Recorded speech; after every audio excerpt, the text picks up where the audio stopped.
係20年前今日第一屆香港腎臟日啦，我哋喺呢度做過節目嘅，當時亦都係叫大家關注腎臟嘅。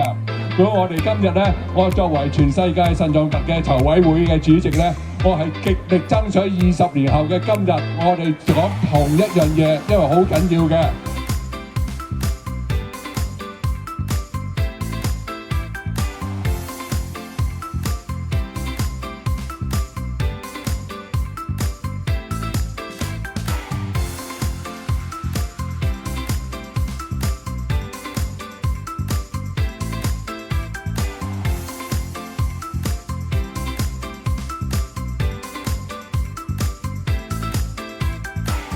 咁但係腎病咧，早期嘅時候咧，可以冇乜症狀嘅喎。咁所以如果你唔察覺、唔及早檢測到佢咧，可能錯過咗一啲初頭可以控制佢嘅時機咧，慢慢嘅腎病咧就會發展到末期腎衰竭。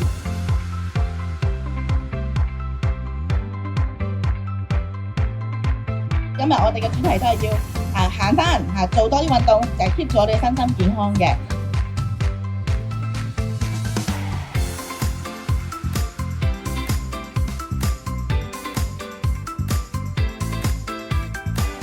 糖尿病同高血壓咧喺呢個群組當中咧，分別都係有好高嘅，即係8.5%就係有糖尿病，接近30%咧就係有高血壓，所以呢個情況咧係會影響個腎臟嗰個健康咧係好值得我哋關注嘅。